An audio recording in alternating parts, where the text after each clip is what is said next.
Welcome back to The Greatest is Love. Dale, you wanted to go forward and read something here. Well, I want to again go back to what the Holy Father has written about utilitarianism and how utilitarianism is a fake kind of love. It pretends to be love, pretends to be altruistic, but in the end, it's pure egotism. And what he says is there are times when pure egotism works. You know, people are having an affair, they're both madly in love, they're both getting pleasure out of what they're doing and out of the other person's pleasure. But then there comes the day when it's not pleasurable. And I'll tell you, being married 38 years, there are lots of days in a marriage where it's not a pleasure. And the Pope writes, love in this utilitarian concept is a union of egoisms which can hold together only on the condition that they confront each other with nothing unpleasant, nothing to conflict with their mutual pleasure. Therefore, love so understood is self-evidently merely a pretense, which has to be carefully cultivated to keep the underlying reality hidden, the reality of egoism, and the greediest kind of egoism at that, exploiting another person to obtain for itself its own maximum pleasure. In such circumstances, the other person is and remains a means to an end. And the tragedy of this is that when we use a person as a means to an end, we become users. And we're degraded. You know, we're just as slaveholders were degraded by owning slaves. In many ways, their moral degradation was worse than the slaves. Right. And so the usee is also degraded. Now you're definitely coming at this from a very Christian perspective, because there's a lot of proponents for, we want, justice and, and I'm not saying that we don't want justice here, but you're definitely coming at it from perhaps the way that God sees the soul who is committing the sin. That person is still a child of His, that He's interested in drawing to Himself. So sometimes we kind of get embroiled in the world of this person's doing wrong to that person and this person's doing wrong.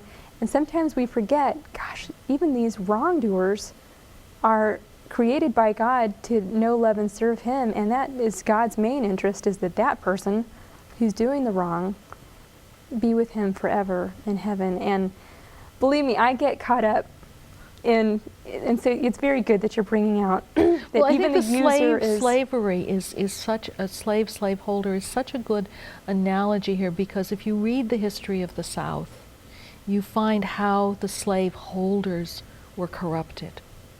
They became promiscuous with the slaves. The slave was an object. She could be used sexually, and then that affected the wife, who knew what was going on. The wife of the slave owner. The wife of the slave owner, because she looks around and there's little children who clearly are her husband's children, and then she would become angry and treat them as objects, beat them or sell them or do other things. And these were, the half brothers and sisters of her own children. So once you start using people as objects, the user is corrupted. They aren't, and then also, when a person, now if you're, captured like a slave, there's nothing you can do.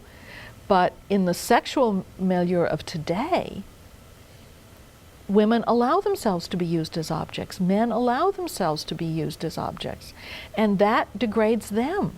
That has an effect on their sense of who they are as a person, that I'm nothing but an object to be used. And eventually that it makes a sort of rebellion against the relationship, because they know they're being used. Right.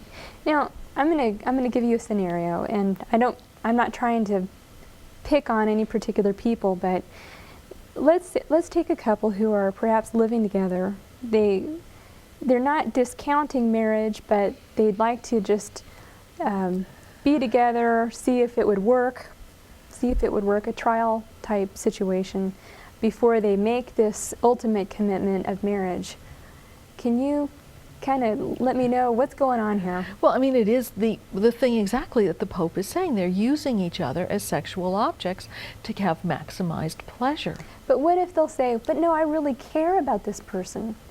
Yeah, but if they don't Is there a serve your contradiction pleasure, here? yeah, because if I care so long as this person is bringing me pleasure, and the minute they stop bringing me pleasure, well, then I can stop this relationship. I mean, it wouldn't be temporary if it weren't conditional, and it wouldn't be conditional if it weren't ultimately based on using the person as an object. So we definitely want to somehow encourage people who find themselves in this particular situation to explore what authentic love really is.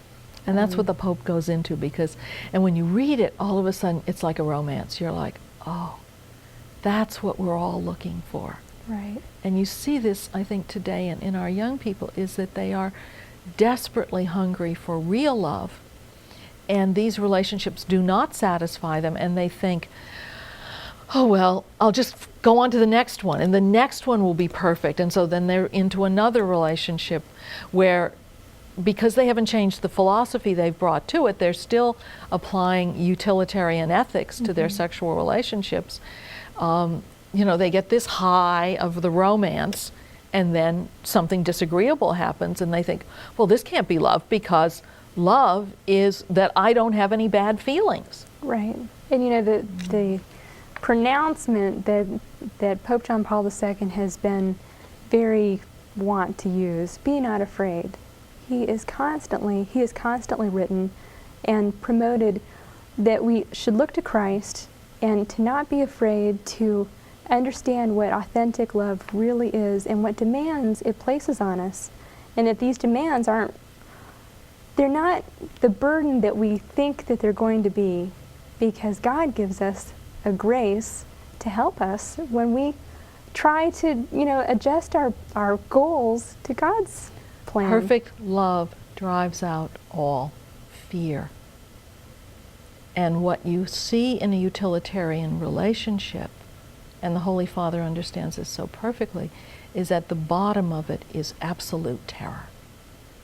You know, if I get fat, if I'm not attractive, if somebody better comes along, if I have a depression, you know, there's nothing there but that he's going to want me to supply that pleasure. And if for some reason I can't do that, I can't trust. I become disposable. Yeah, I become disposable. I'm just something that he's using for his pleasure. Maybe I'm using him, you know, in those relationships, and it's going to be the end of it. And I think this is it's scary. It's scary for young people. And in the end, it does drive out love, because then the fears get bigger and bigger and bigger. And until they finally can't take it anymore.